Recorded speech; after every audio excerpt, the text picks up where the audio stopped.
The global economy is facing massive headwinds right now, today, and that's what we're going to break down, and you'll understand why this affects you. You came here for the truth, so let me unveil that for you. Today, we're going to talk about Google, but not just Google.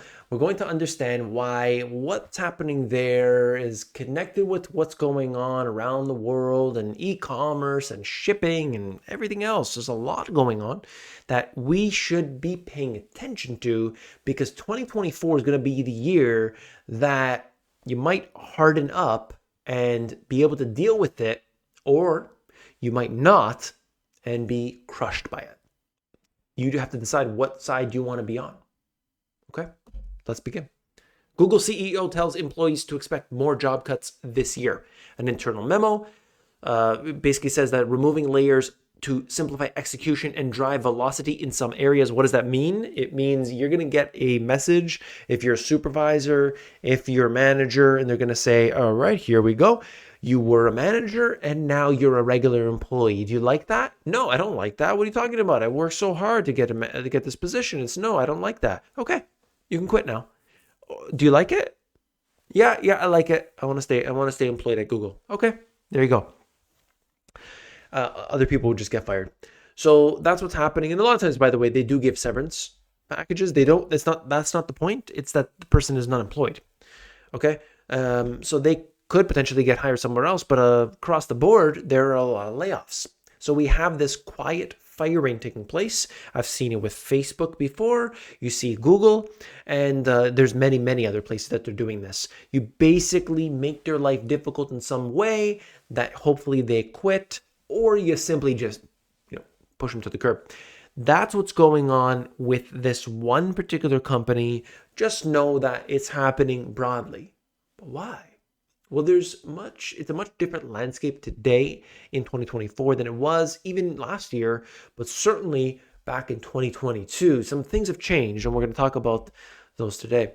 Sports Illustrated's entire staff told that they are getting laid off. I don't know how this works, okay? Because, if I laid off everybody at the Money GPS, well, then nobody would be here working. You wouldn't hear me talking. That's weird, right? Okay.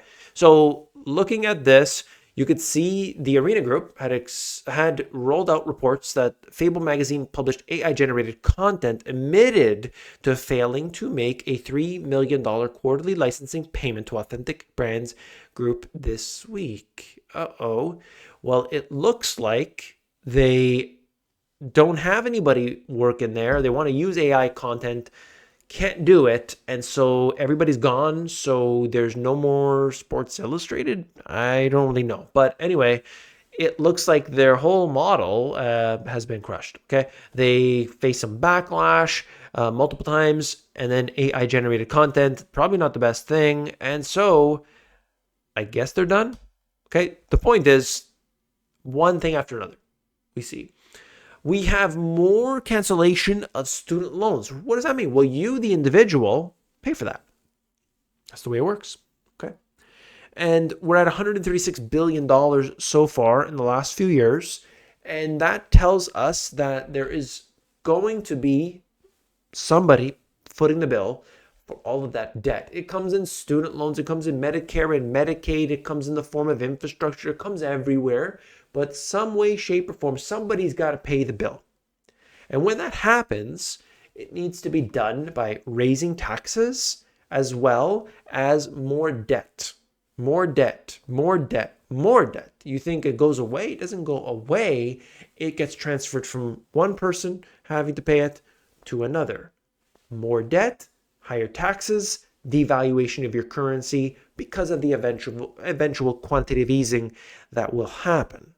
So we have layoffs, weakening economy in some sectors, no question about that. At the same time, people cannot pay their debt. The net interest is too high. So the borrowing cost, too high. Okay, that's what we talked about so far. Let's show you this. Germany, once a powerhouse, is at an economic standstill. So this is one country that I've been talking about for over a decade, saying, Italy. Remember the pigs countries? Portugal, Italy, Germany. Greece, excuse me, and Spain, those were the pigs, and even Ireland was in there for a bit. Oh, but that changed, right? Because now we're talking about Germany. You don't hear the news about, how terrible the economy is in Italy. You're hearing Germany. Why? Because it went from the top and now it's just getting crushed. Certainly it doesn't have the debt that Italy does or Spain does or Portugal does. But looking at this, I mean, a lot has changed. A lot has changed. Their economy just, you can't have one good economy in Europe. It doesn't work like that. You need a strong economy overall. You need the exports, you need the imports. Things need to happen, but they're not. And so this spreads. Euroviral contagion. That's what I called it in my first book, Euroviral contagion. Now, this is from Maersk. Maersk is the biggest shipping company in the world. E-commerce update. Christmas shopping period tends to be one of the busiest times for e-commerce businesses. This year, however, retailers across the UK and Germany reported weaker consumer spend and a sluggish sales growth. Other European countries followed suit, with the majority seeing a decrease in average consumer spend compared to the previous year. So, look, I mean, just that alone, it's anecdotal evidence. It's also coming from a great source saying that people weren't spending the money that they did the year before. And let's be honest, the year before, it wasn't anything special, right? We're not playing with the year-over-year metrics and it looks out of whack.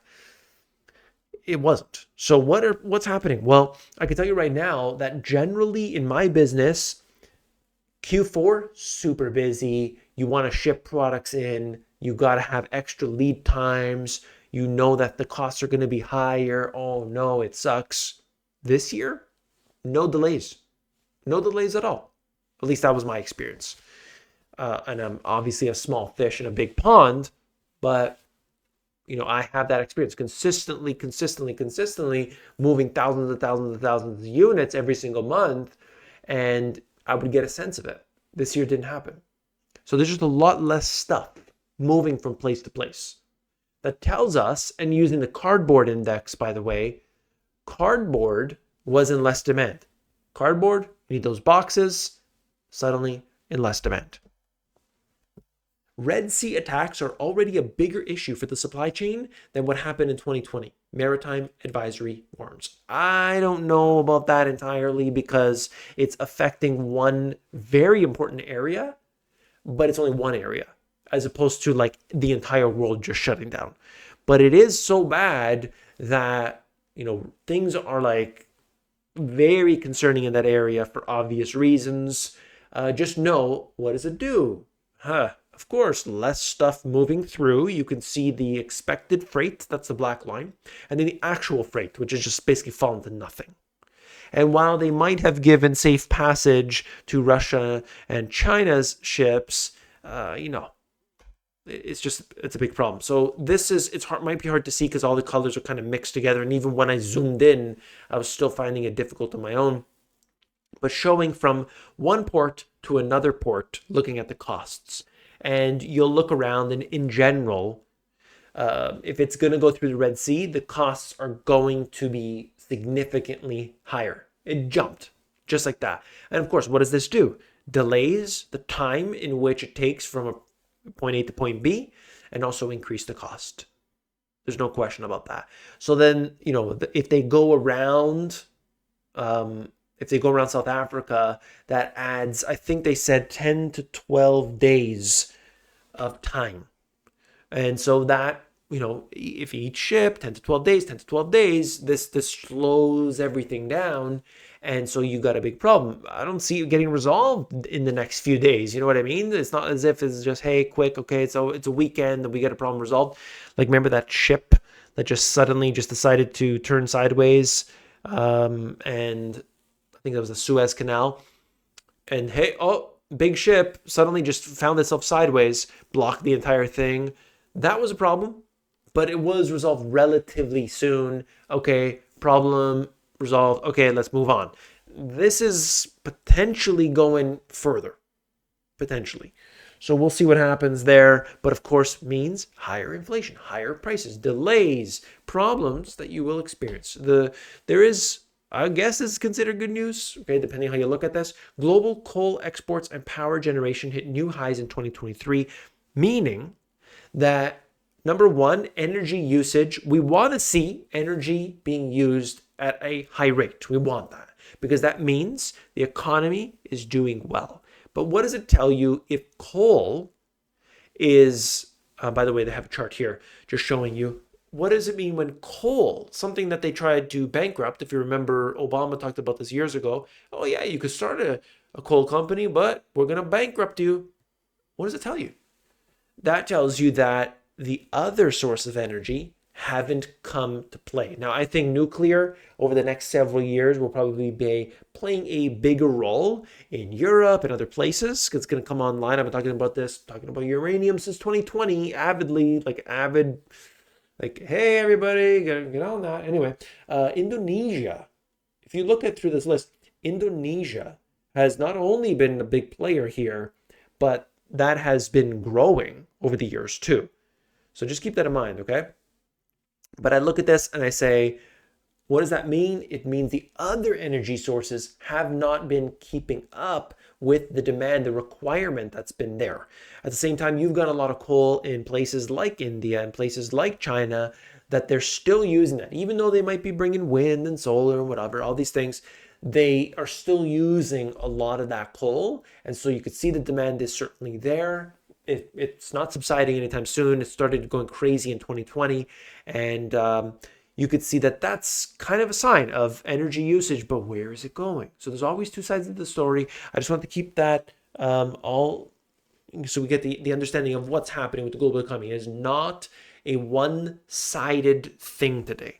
It is a very much a mixed bag, but keep your situation in order, keep it under control.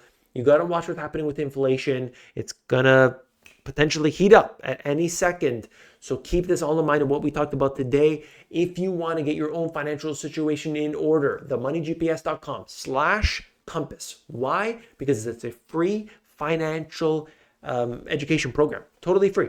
No email, no login, no nothing.